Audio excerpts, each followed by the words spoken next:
Hello and welcome to Your Government in Action, a presentation of Bahamas Information Services. I'm Carissa Williamson. Family, friends, colleagues, and dignitaries all gathered at Bahamas Faith Ministries International on October 24, 2025, to pay final respects to the late Honorable Vaughn Miller, the Minister for the Environment and Natural Resources and the Member of Parliament for the Golden Isles constituency. The solemn ceremony celebrated a life of public service, faith, and a dedication to national development. Following the announcement of the death of our dear departed brother, I received a letter from His Majesty King Charles III. And yesterday, I was reflecting on that letter. It was a letter of condolence written after he had heard of the passing of our brother. What stayed with me most was not only His Majesty's sympathy, but the way he remembered him. The King wrote, and I quote, "I just wanted to write to you to say how very sorry I was to learn of the death of your esteemed colleague, the Honorable Vaughn Peterson Miller, and to send my most sincere condolences to his family at this difficult time. I understand that Minister Miller was a man of great integrity, whose strong faith and values guided his leadership. His lifelong dedication to bettering the lives of the people of the Bahamas shone a bright light on your wonderful nation and will no doubt leave a legacy that will inspire others for generations to come. I hope it may be of some comfort to his family and friends to know that Minister Miller's passion for the protection of the environment and stewardship of natural resources will very likely help to shape and guide the future of the Bahamas. At such sad time, my wife and I can only offer our heartfelt sympathy to you, your colleagues, and all who mourn his passing." Close quote.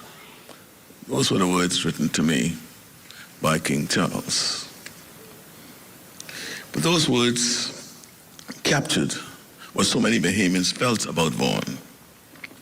He was a man whose faith anchored him, whose integrity defined him, and whose respect for the natural beauty of our islands became part of his public ministry. When a monarch thousands of miles away can speak so personally about a Bahamian public servant, it reminds us of the reach of moral character. The light of one honest life can shine far beyond the place where it began. Vaughn was a man of calm conviction. When you spoke with him, you sensed someone grounded in principle. He carried with him a deep stillness that came from knowing that he believed and living by it. He did not equate power with noise. He believed strength could be quiet, and that truth, when spoken softly, could still move mountains. That quiet strength defined his life and his leadership. There was a moment in Vaughn's public life that revealed the true depth of his convictions. In 2018, when Parliament debated the increase in value-added tax, Vaughn stood and said, "I cannot in good conscience support this increase. I was not elected to make life harder for the people who sent me here. Many of them are already struggling to make ends meet. I cannot be a part of something that adds to their burden." Close quote. He knew what that vote would cost him, but he also knew what silence would cost his conscience. That day, he reminded the nation that there is still room in public life for moral courage. When King Charles spoke of his strong faith and values, he was speaking of this very courage, the kind that places conviction before convenience and duty before comfort. Vaughn believed that public service was sacred work. He saw it as an opportunity to practice compassion through governance and to make work of the state of an act of care. He once said that leadership is about lifting the weight off the shoulders of others, not adding to it. That statement is the foundation of a moral vision for leadership. It calls us to remember that policies are not abstract ideas, they are promises made to real people. As Minister of the Environment and Natural Resources, he carried the voice of our islands with dignity. He spoke not only for our generation, but for the generations yet to come. He believed that protecting the land, sea, and air of the Bahamas was a moral duty. He saw in the ocean the reflection of God's abundance, and in the land the inheritance of our children. He believed that faith without integrity is empty, and leadership without faith is dangerous. His faith gave him the courage to lead when others waited to see which way the wind would blow. That is why it is so fitting that we gather here at Bahamas Faith Ministries International to say farewell. Deputy Prime Minister and Minister of Tourism, Investments and Aviation, the Honorable Chester Cooper, addressed the plenary session during Diplomatic Week 2025 at Bahama Convention Center on October 22, 2025. In his remarks, he expressed the mutual economic benefits of expanding air links to boost tourism and trade between the Bahamas and its international partners. We often speak of our local ambassadors who are Bahamians, who proudly carry the spirit of our islands wherever they go, and here at home, particularly in tourism, investments, and aviation, but also in your roles as official representatives of this nation and as advocates for our interests. You are also incredibly vital to our overall mission. You are our partners in advancing understanding, promoting our country, and deepening cooperation. Your work in navigating complex political and economic environments provide invaluable insights. And I applaud the expertise of your missions, with your ability to interpret and anticipate shifting global realities, to pivot appropriately, and strengthen the bonds that unite us with the world. I've traveled the world promoting our brand, building partnerships, advancing the expansion of airlift, and courting investors. In every city, in every boardroom, in every international forum, I've relied on the counsel, the networks, and the support of many of you in this room.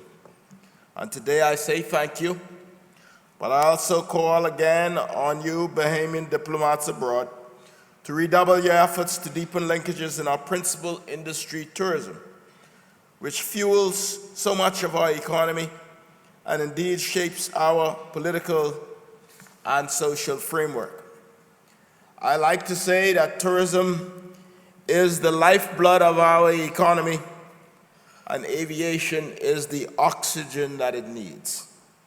And therefore, I ask you to continue to champion the Bahamas as a stable and reliable partner, one that is open for business, committed to transparency and positioned for growth, even amid a rapidly shifting global landscape where norms are being reshaped daily.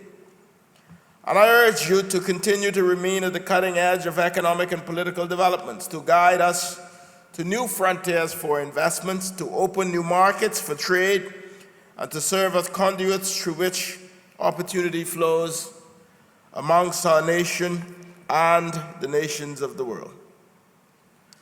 From my point of view, your diplomacy brings prosperity. And as a businessman in my former life, I happen to believe that the best way to advance diplomacy is to create common interest, ideally by advancing business partnerships. Ladies and gentlemen, the Bahamas today stands tall in the world, but we are not becoming complacent. Our tourism industry is performing at unprecedented levels. Last year, our islands welcomed more than 11.2 million visitors by air and sea, and that was a record over prior year, and it surpassed pre-pandemic benchmarks and solidify our position as a regional leader in tourism recovery. We expect another record-setting year in 2025.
Minister of Education and Technical and Vocational Training, the Honorable Glenys Hanna-Martin, addressed diplomats and guests at Diplomatic Week 2025 at Bahama Convention Center on October 20th, 2025 to discuss women and multilateralism.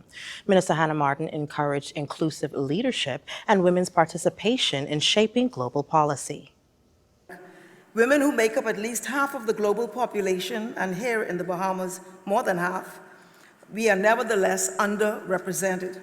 In these spaces of power and decision-making, women are either fully absent or underrepresented in disproportionate numbers. This is an anomaly in form and substance, and yet it persists. The conversation this afternoon places a spotlight on this dilemma, and I hope helps us to make the not-so-large leap to a conclusion that the diminished participation of women in multilateralism is probably having a substantive impact on global progress, on compelling issues, some of which affect women peculiarly or in a more aggravated fashion.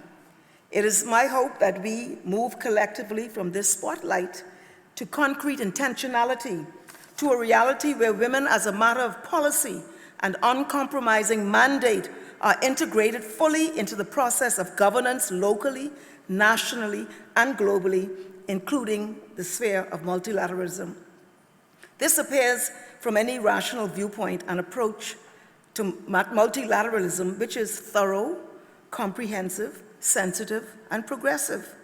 But recent statistics suggest that women's participation in peace processes has been decreasing, not increasing, and that women represented 16% of negotiators in UN-led or co-led peace process. Why this is would be an interesting subject for deeper scrutiny, but not a topic for today. So why should women be at the forefront of advocacy? Why should our passions and reason and womanly drive be fully and permanently included in the shaping of perspectives, policies, and critical positions? Apart from being vital stakeholders in the outcomes of all of these decisions and positions, as pointed out by the United Nations, there is growing and established evidence that women's leadership in political decision-making processes improves that process. It is pointed out that women demonstrate leadership by working across party lines through parliamentary women caucuses, even in the most politically combative environments, and by championing issues of gender equality. We saw it here in the Bahamas. Empirical research is published 3 years ago by the King's Global Institute for Women's Leadership, which aggregates over 500 pieces of academic and institutional research on the ways in which women's political careers differ from their male counterparts and what impact their political presence has on democracy and policy. The report points out that, and I quote, "Parity of political presence between women and men is fundamental for a representative, legitimate, and accountable democratic system." And the report also states that diverse and important ways that women's political representation improves and contributes to democratic institutions and processes.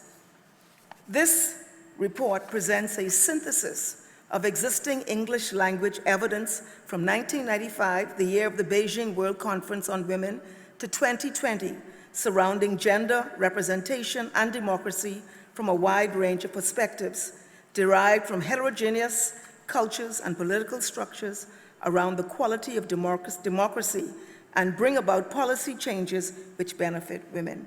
So this is the research. Research shows that women in politics, more often than men, prioritize women's interests, such as equal rights, reproductive rights and sexual health, families and childcare, and ending violence against women. The research demonstrates that women in politics also prioritize broader social care issues more than men, such as education, welfare, and health care, critical areas. This extends to the international sphere, where women politicians spend less on militarism and more on aid. These are findings from this study of over 500 various sources. In the realm of multilateralism, more than ever, the ethos of women must be felt. It should come as no surprise that we are fully vested participants in our homes, our countries, and the world, and are hugely interested in issues such as the attainment of the Sustainable Development Goals, which no one seems to speak about much these days. On climate sustainable development, peace, security, and human rights, it is important that we seek to shape and influence a more progressive outcome. It is my hope that at the end of this week, that we will collectively commit to ensuring that women are more substantively and proportionally represented in the discussions that impact our respective countries and our planet. That in this necessary and serious undertaking, that we will agree in our intentionality to promote alliances with regional and global networks and co-sponsor resolution that mandates women's leadership in multilateral institutions. That we partner on capacity building, support scholarships, trainings, mentorship, and technical assistance programs for women in diplomacy, foreign service, and multilateral institutions. And in the Bahamas, I urge that we take the lead in this. More of Your Government in Action when we return.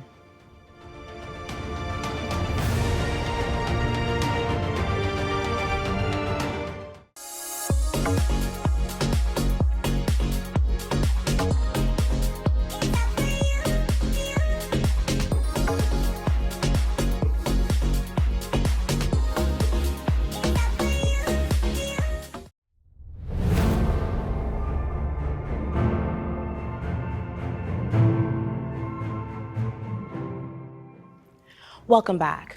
The Department of Immigration welcomed new recruits during a passing out ceremony for Squad B, Class of 2025, on October 23, 2025, at the Royal Bahamas Police Training College under the theme Discipline, Dedication, Duty.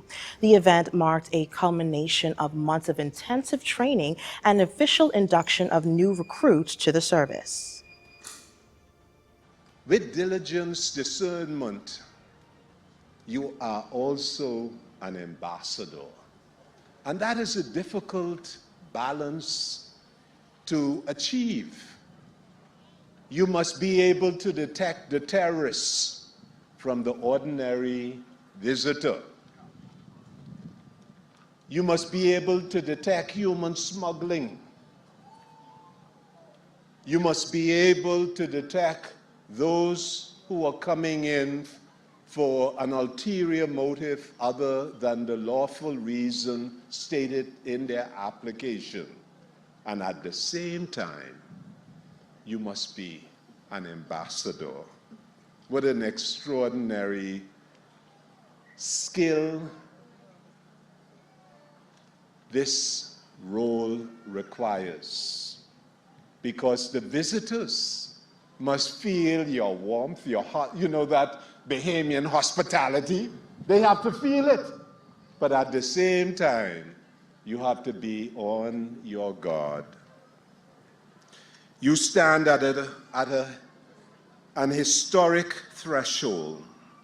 The badge you wear is more than an emblem of authority. It is a pledge to protect our borders and defend this motherland and safeguard the dignity of every person within our country. I commend the department's training unit,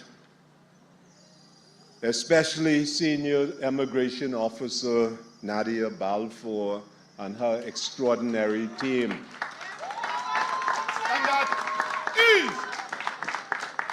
And I commend Superintendent Flowers for standing in the gap so gracefully. Thank you. To the families of B Squad 2025, I want to say, you know, when you say building a nation, it's not politician. It is not the people who hold public office. It is you, the parents, the family members who have nurtured, who have prepared, who have instilled values of honesty, values of hard work, values of respect in these young people, of whom we are so proud today. I want to commend the family for the extraordinary work that you have done and continue to do.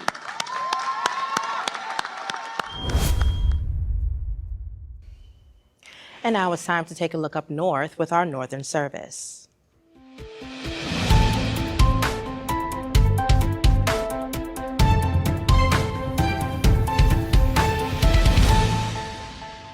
Minister of Labor and the Public Service, the Honorable Pia Glover-Roll, led the Legislative Reform Town Hall meeting in Grand Bahama on October 8, 2025 at the Wynn Building downtown.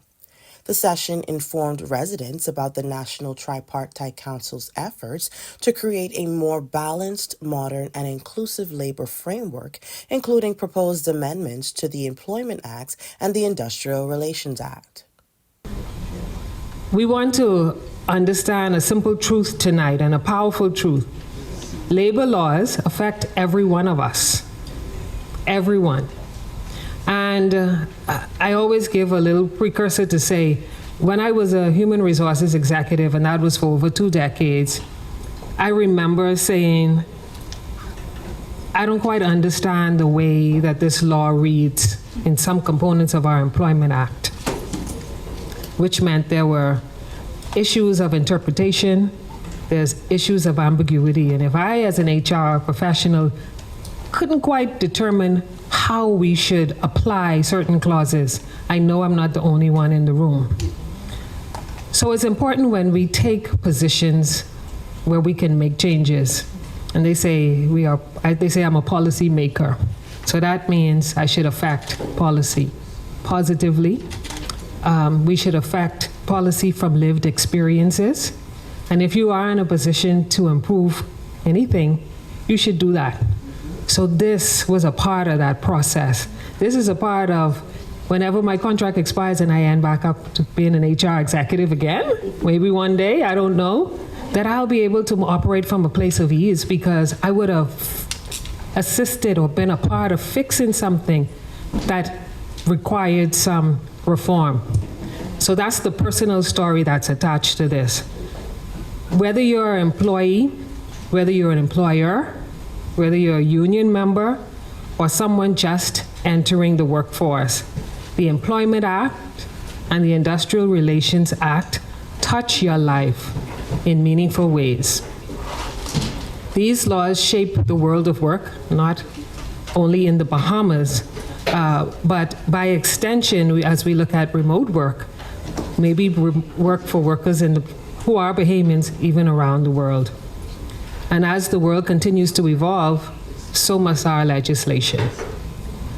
This reform process did not begin in isolation, and you heard Executive Manager LaRoda speak about the National Tripartite Council.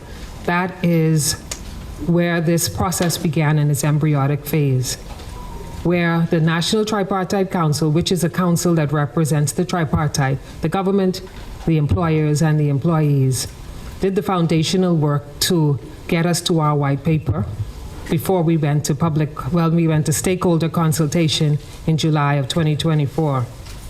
And of course, the process, we will talk more about it. This is a big step in our process. The process doesn't end here, but we're almost at the finish line. And that's a very fulfilling position to be in because, we start many projects in life, but to see them through to fruition and to the end is a very important thing. From the outset, we understood that meaningful change must come through meaningful collaboration. Over the past 2 years, we have exchanged and engaged extensively with representatives from trade unions, from employer groups, the public and private sectors, civil society, and the government.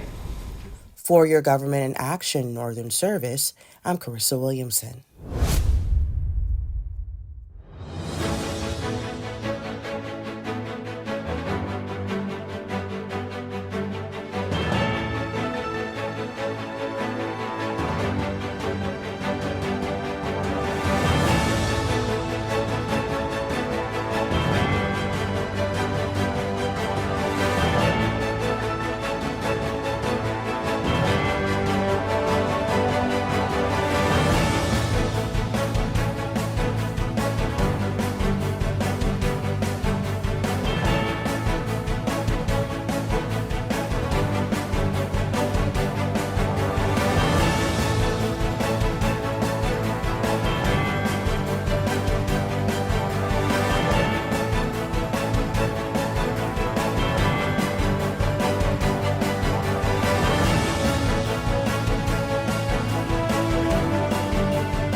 I'm Carissa Williamson, and this has been Your Government in Action, a proud presentation of Bahamas Information Services.